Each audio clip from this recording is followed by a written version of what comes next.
Hi అండి, నమస్తే. తెలంగాణలో లేటెస్ట్గా ఒక ఇష్యూ అయితే కొనసాగుతుంది. ఇటు గ్రూప్ 2 అదేవిధంగా గ్రూప్ 3 ఇష్యూ, అదేవిధంగా నీట్ ఎగ్జామ్ గురించి అయితే మనం చూస్తూనే ఉన్నాం.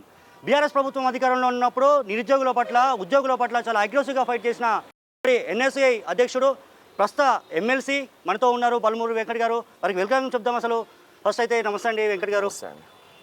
ఎన్ఎస్ఐ నుంచి ఎమ్మెల్సీగా ఫస్ట్ అయితే మీకు కాంగ్రెస్ చెప్తున్నాం. Thank you. అండ్ చూస్తున్నాం తెలంగాణ వ్యాప్తంగా ఇష్యూస్ చూస్తున్నాం. గ్రూప్ 2 గ్రూప్ 3 గురించి పోస్టులు పెంచాలి, దాదాపు 2000 నుంచి 3, గ్రూప్ 2 2000, అదేవిధంగా గ్రూప్ 3 3000 పెంచాలంటున్నారు. ఏం చెప్తారు సార్? ఇప్పుడు చాలా స్పష్టంగా ఎవరైతే కొంతమంది వ్యక్తులు గ్రూప్ 2 2000 పెంచాలి, 3000 పెంచాలని చెప్పి మాట్లాడుతారో ఉన్న ఖాళీలన్నీ చాలా స్పష్టంగా తెలుసు. అండ్ మొదటికెళ్ళి కూడా నిరుద్యోగులకు ఇచ్చిన ప్రతి హామీ కూడా కాంగ్రెస్ పార్టీ కట్టుబడి ఉంది. ఏదైతే మా మేనిఫెస్టోలో పెట్టిన విధంగా 100% నెక్స్ట్ అకాడమిక్ ఇయర్కి అయితే జాబ్ క్యాలెండర్ కూడా, అంటే నెక్స్ట్ ఇయర్ స్టార్టింగ్కి వెళ్ళి జాబ్ క్యాలెండర్ని కూడా ప్రకటిస్తామని చెప్పి మా మంత్రివర్గులు శ్రీధర్ బాబు గారు కూడా చాలా స్పష్టంగా చెప్పడం జరిగింది. ఏదైతే మేనిఫెస్టో కమిటీ చైర్మన్గా ఉండే దానితో పాటు గ్రూప్ 1ని కూడా కంప్లీట్ ట్రాన్స్పరెన్సీతో నిర్వహించడం జరిగింది. ఈ గ్రూప్ 1 ఏదైతే 1:100 గతంలో బట్టి గారు ఎప్పుడైతే చేయమన్న జియో నెంబర్ 55 ఏదైతే ఉండే మెరిట్ స్టూడెంట్స్కి అన్యాయం జరుగుతుండేనో ఆ జియోని కూడా తొలగించడం జరిగింది. మెరిట్ స్టూడెంట్స్కి అన్యాయం జరగకుండా 1:50 తోటి ఈరోజు గ్రూప్ 1ని కూడా ఆ రకంగా పిలవడం జరుగుతుంది.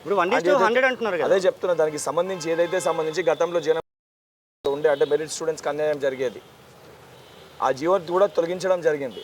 అండ్ దాన్ని ఉద్దేశించి ఆ రోజు ఆ జియో వల్ల ఏదైతే మెరిట్ స్టూడెంట్స్కి అన్యాయం జరుగుతుందన్న ఉద్దేశంతో 1:100 తీయమని చెప్పి ఆ రోజు చెప్పడం జరిగింది.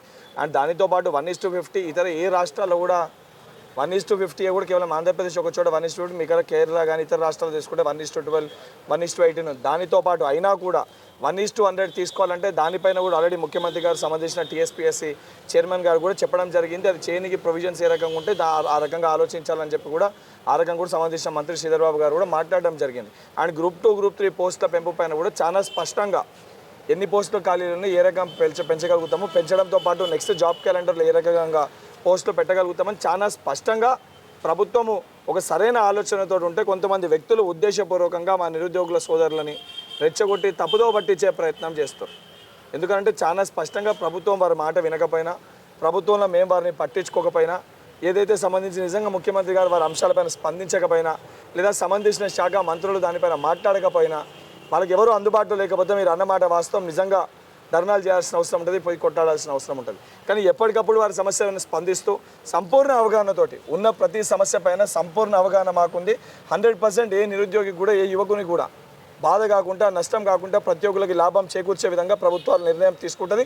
ఆ నిర్ణయానికి ఆ రోజు ప్రతి సమస్య పైన పోరాటం చేసిన వ్యక్తులుగా 100% మా ముఖ్యమంత్రి గారి దగ్గరికి వెళ్ళి మెప్పించి, ఒప్పించి ఆ ఏదైతే మేనిఫెస్టోలో పెట్టిన ప్రతి అంశాన్ని కూడా మేము అమలు చేసేందుకు కృషి చేస్తాం. అంటే ఇప్పుడు ప్రతిపక్షాలు కూడా ఆరోపిస్తున్నాయి ఏమనంటే, దాదాపు బీఆర్ఎస్ అధికారంలో ఉన్నప్పుడు కూడా ఈ విధంగా ఫైట్ చేశారు, బట్ అప్పుడు మేము కూడా విద్యార్థులకి ఏ విధంగా న్యాయం చేయాలో చాలా స్పష్టంగా ఏదైతే కాంగ్రెస్ ప్రభుత్వం ఏర్పడ్డాక ఏదైతే హారిజాంటల్ వర్టికల్ ఇష్యూ వల్ల హారిజాంటల్ వర్టికల్ ఇష్యూని తొలగించకుండా దాదాపు ఉద్యోగాలు మేము ఇస్తున్నామని చెప్పిన బీఆర్ఎస్ పార్టీ ఆ ఉద్యోగ పత్రాలు అందజేయకుండా నిరుద్యోగులకి, యువకులకి ఒక ఆశ పెట్టి, ఒక చేతిలో ఒక పళ్ళెంలో అన్నం పెట్టి మరొక చేతితోటి పళ్ళాన్ని గుంజేసుకునే ప్రయత్నం బీఆర్ఎస్ పార్టీ చేసింది. ఏదైతే మా ముఖ్యమంత్రి గారు రేవంత్ రెడ్డి గారు ఇమీడియట్గా రాగానే దానిపైన హారిజాంటల్ వర్టికల్ ఇష్యూ పైన ఇమీడియట్గా డెసిషన్ తీసుకొని తక్షణమే 30,000 మందికి ఉద్యోగ పత్రాలు అందజేశారు. బీఆర్ఎస్ పార్టీ వాళ్ళు అంటారు మేము నోటిఫికేషన్లు ఇచ్చినాం, మేము ఇచ్చిన నోటిఫికేషన్లో మీరు పత్రాలు ఇచ్చారంటారు. వాళ్ళకి సిగ్గుందా మరి? ఉద్యోగ నోటిఫికేషన్లు ఇచ్చినప్పుడు ఉద్యోగ పత్రాలు ఎందుకు ఇవ్వలేకపోయారు? ఒక నిరుద్యోగిని ఉద్యోగిగా మార్చిన రోజే, ఒక నిరుద్యోగికి ఉద్యోగం కల్పించిన రోజే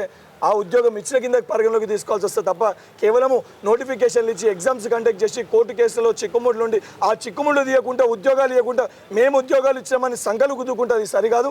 వాళ్ళ 10 సంవత్సరాల పాలనలో నిన్ననే హరీష్ రావు గారు విడుదల చేసిన వారి లెక్కలనే 60,000 ఉద్యోగాలు 10 సంవత్సరాలు ఇచ్చామని చెప్పిన వారికి ఈరోజు 6 నెలలు పూర్తి కాకముందే 30,000 ఉద్యోగ పత్రాలు కాంగ్రెస్ ప్రభుత్వం యువకులకు ఇచ్చింది. అసలైన తొలి వెలుగు.